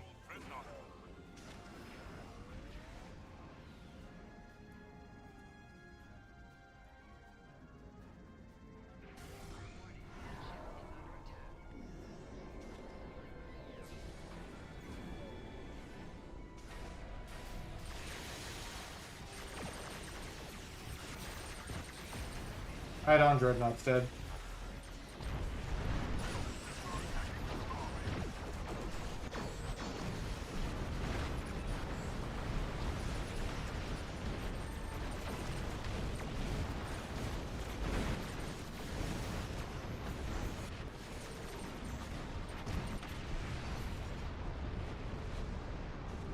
Boom.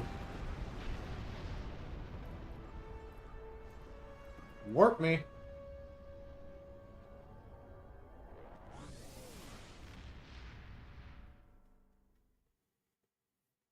God, I love this ship.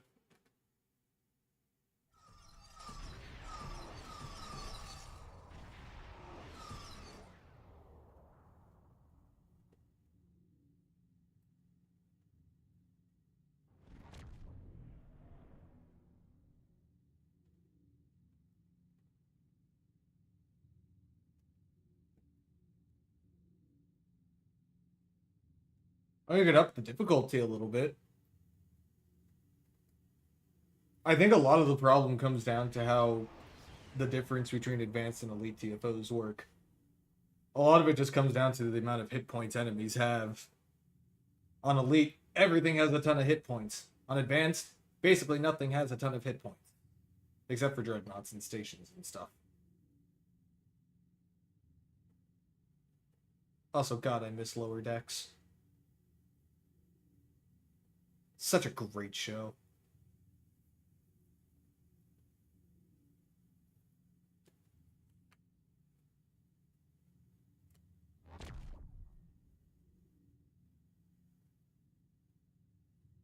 I mean, I'm not chasing DPS numbers. We're just doing TFOs. Random TFOs at that.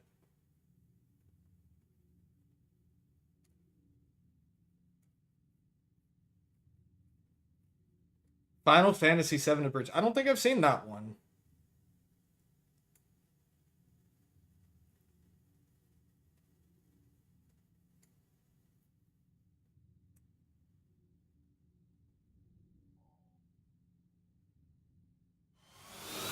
And that's a hydrate. How's it going, Cat?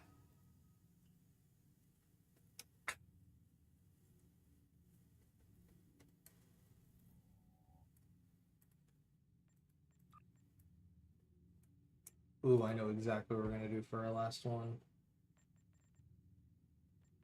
Have a fantastic evening, Float. Thank you so much for coming out and listening to my crazy theories.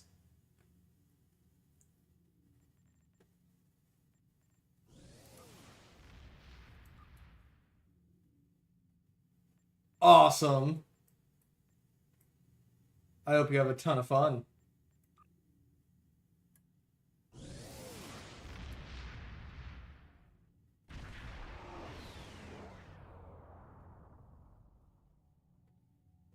Does that Vengeance have the Platinum Vanity Shield on it?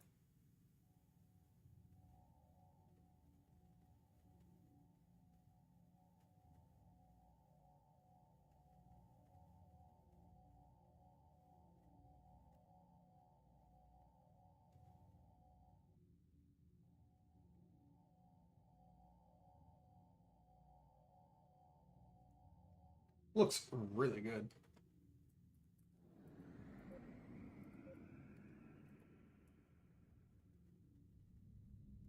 Nice, Jacera. Very nice. Ooh, I love the reflective hull panels too.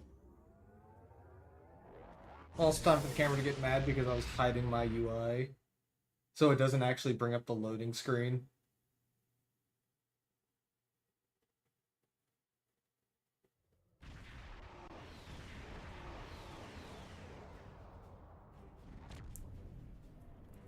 Very interesting bug though.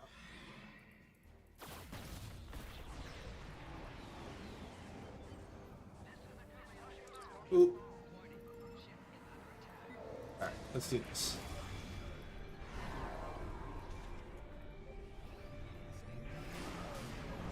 Oh, I misfired.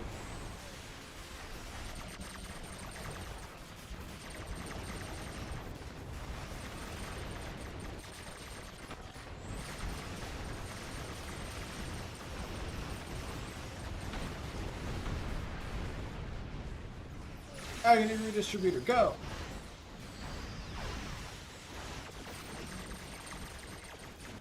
Its shields are down!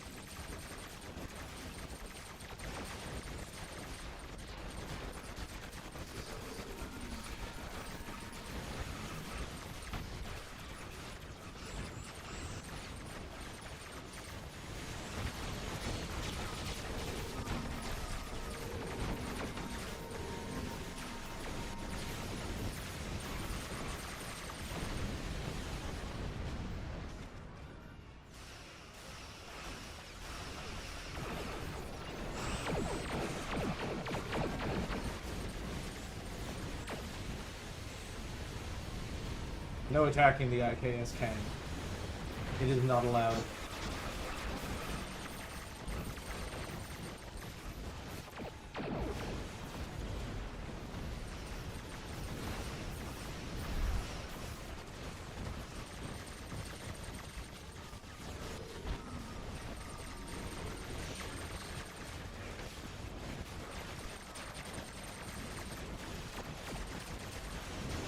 No, don't assimilate the IKS Kang. We need it to stay unassimilated. I was gonna say alive, but I'd argue it would be alive anyway. Just, you know, more or less Borgy, depending on the situation.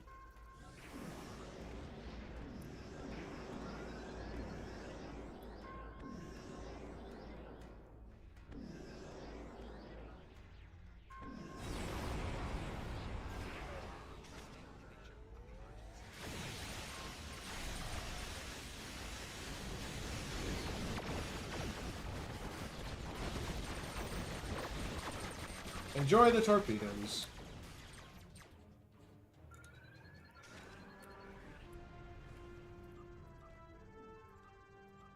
Kaboom.